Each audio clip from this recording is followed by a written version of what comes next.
the youth chair for the Michigan Republican Party and also a presidential elector for Michigan for the 2016 election. I think I became an elector for Trump because I wanted to send a couple of messages. I wanted to, one, send the message that the Republican Party is the party for the next generation of Americans. There's this false perception that Republicans are all old, rich white people, which just is not the case. So I wanted to send that message home. Well, I think the system to me is the parameters that were set in place in our Constitution by our founders. Specifically in this case, the electoral process. I think that the Electoral College, how the states are really focused on in these elections. It's not a federal election, these are state-held elections. That kind of a system is something that I believe in. I think it's what's made America stand out and what's made every American have the opportunity to have a voice.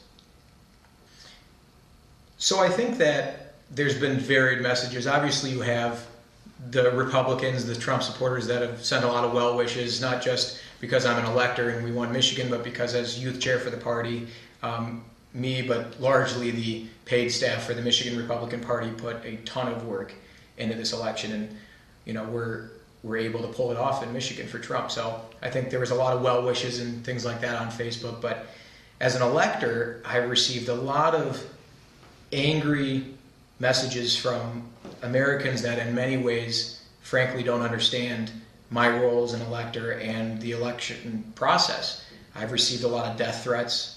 And I've received a lot of criticism for supporting Donald Trump. So that's been a lot of the social media outreach from people. Well, I think there's a difference between death threats and death wishes. I've just gotten a lot of, you're a hateful bigot, I hope you die, which is kind of ironic that they're calling me hateful but then wishing for my death. They don't even know me. But I also think, I've gotten threats specifically, I'm going to put a gun in the back of your mouth and blow your brains out, do a society a favor, throw yourself in front of a bus, all these kinds of things, which unfortunately I feel like people think that because they're doing it behind a keyboard that it's just okay to do. And it's not. It's never okay to threaten someone's life. I don't care if you're a college student, high school kid just trying to be funny, or you're an adult, which a lot of them have been adults.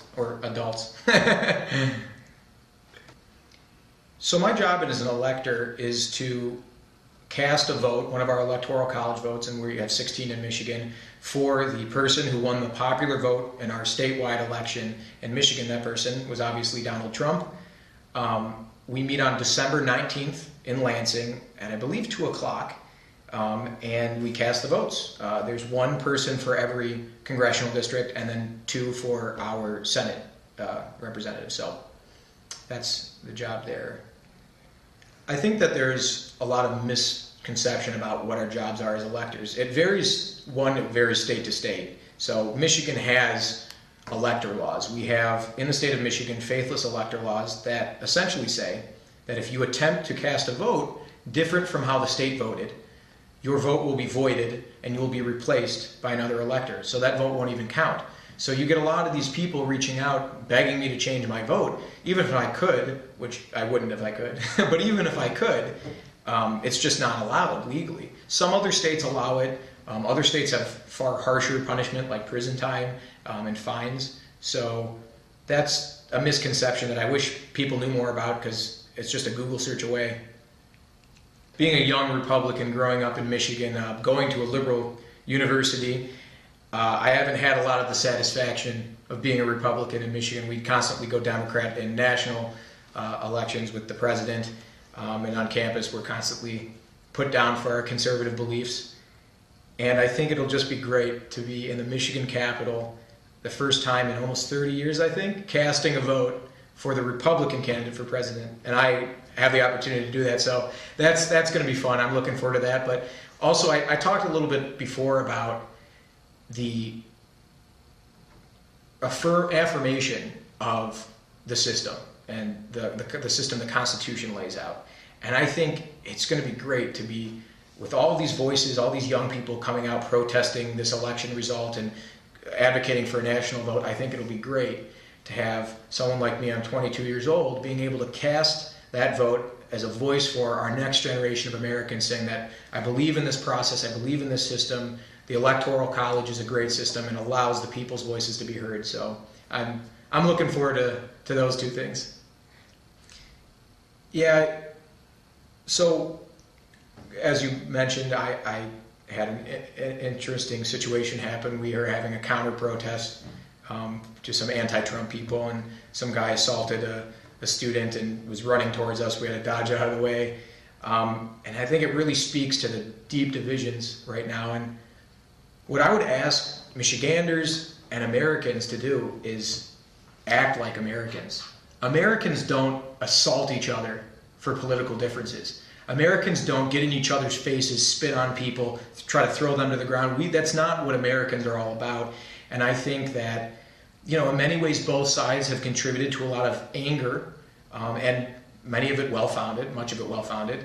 But I just ask everyone to act like an American. Americans don't do this stuff. We don't send death threats. We don't beat each other up for political differences. That's not what Americans are about. And the Americans who have done that throughout history have been cast out of our society, and rightfully so. So we don't act like that. And I just ask that we just live up to the responsibility of being Americans.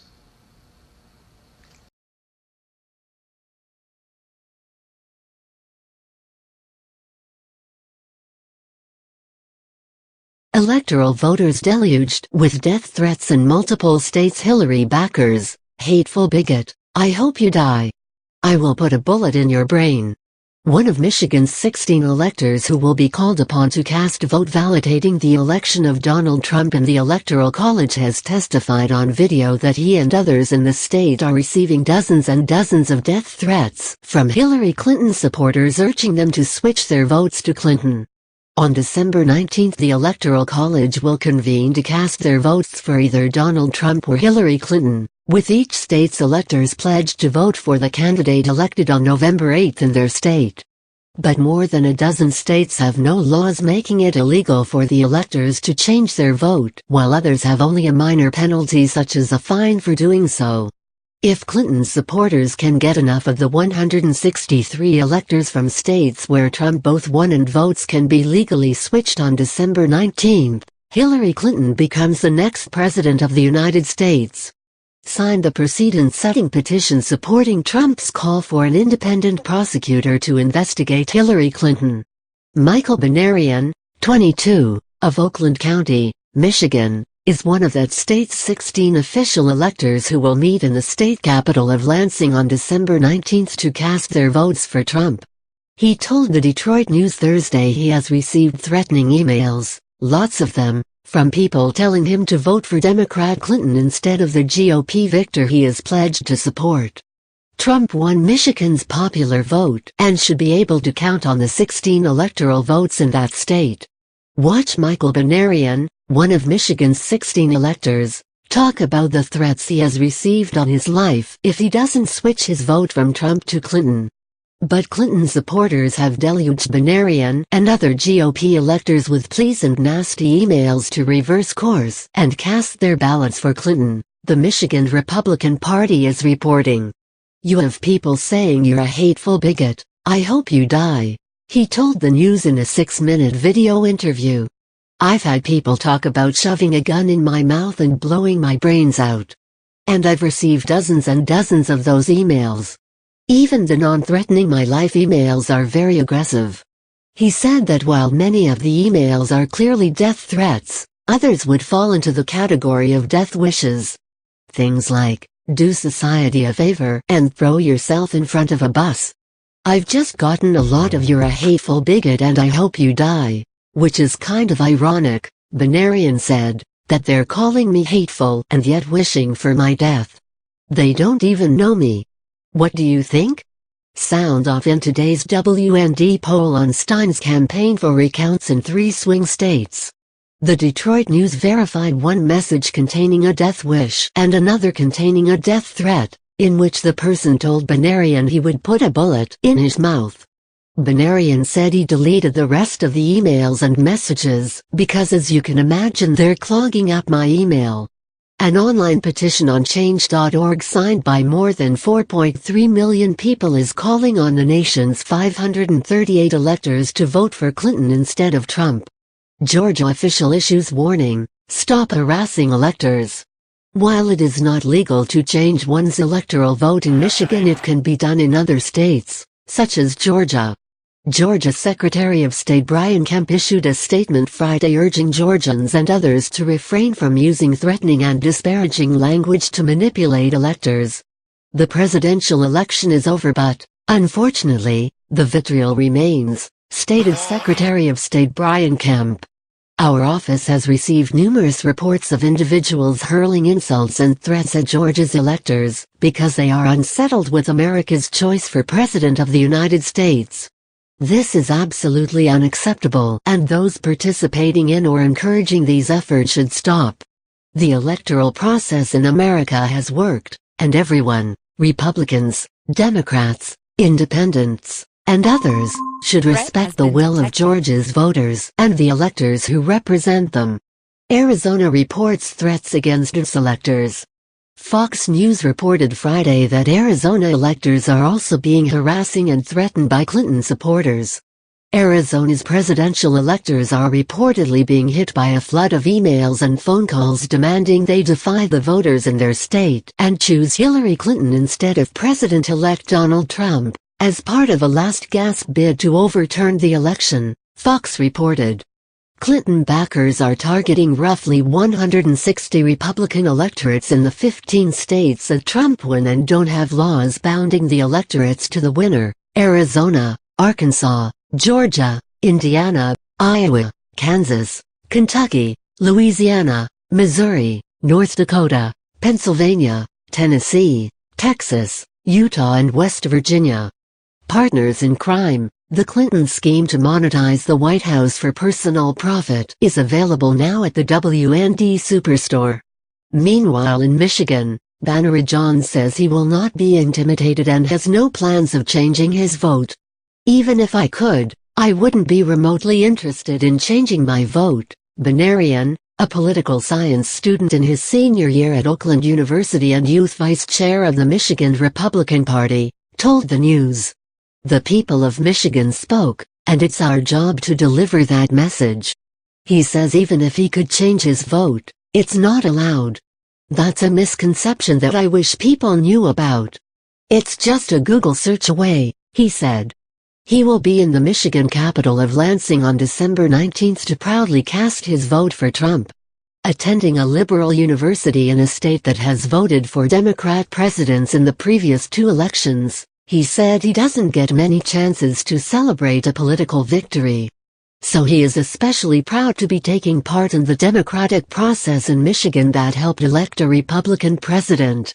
He participated in a counter-protest recently in which a Trump supporter was assaulted by a Clinton supporter, who came running toward him and other who had to dodge out of the way. What I would ask Michiganders and Americans to do is act like Americans, he said. Like the reporting you see here? Sign up for free news alerts from WND.com, America's independent news network. Americans don't assault each other for political differences, he added. Americans don't get in each other's faces, spit on people, try to throw them to the ground. That's not what Americans are all about. In many ways both sides have contributed to a lot of anger, and much of it well-founded, but I just ask everyone to act like an American. Americans don't do this stuff. We don't send death threats, we don't beat each other up for political differences. That's not what Americans are about, and Americans that have done that throughout history have been cast out of our society, and rightfully so. We don't act like that, so I just ask that we all live up to the responsibility of being Americans. Although critics have complained that the people's will is being thwarted because Clinton narrowly leads in the national popular vote, Banarian said the system will be vindicated when he and other electors go to Lansing on December 19. Electoral College defenders have argued that America's founding fathers designed the system to protect small states from being dominated by states with large urban populations. Another Michigan elector, Kenneth Crider, told the news he hasn't received any death threats, but has gotten more than 300 emails from people in other states asking him to vote for Clinton instead of Trump on December 19. The 51-year-old heating and air conditioning technician said many of the emails were from teachers and professors trying to explain to him the gravity of the situation, urging him to change his mind. But he said there's no swaying his vote. "I'm 100% behind Donald Trump," Kreider told the local newspaper. Even if Banarian, Kreider or one of the other electors had a change of heart, Michigan law says their votes would become null and void and another elector would be put in their place to cast a vote for Trump. But not all states are that strict. Some electors could change their minds and cast votes for Clinton, a prospect that political analysts say is unlikely since candidates tend to recruit the most loyal supporters to be electors. But that doesn't stop the Clinton supporters from trying. "We are calling on the electors to ignore their state's votes and cast their ballots for Secretary Clinton," the Change.org petition said. "Mr. Trump is unfit to serve. His scapegoating of so many Americans, and his impulsivity, bullying, lying, admitted history of sexual assault, and utter lack of experience make him a danger to the Republic." While some lobbying is peaceful, other electors report receiving intimidating emails or messages, while the possibility of bribery is also feared. Hearing from them that they are also receiving threats, I'm interested in getting a consensus from the group and seeing if it's something that we should report to the police, Sarah Anderson, the Michigan Republican Party spokeswoman, told the news. "It's obviously something that we're taking very seriously." Banarian said he has not yet reported any threats to the police but is considering doing so. BuzzFeed reported Thursday that the #Note Me President Alliance, a national anti-Donald Trump protest group, has released the personal information of dozens of Electoral College members in states that voted Republican. A spreadsheet distributed to supporters Wednesday included the electors' personal phone numbers, addresses, religions, races, genders and candidate preference. The group hopes its members and cities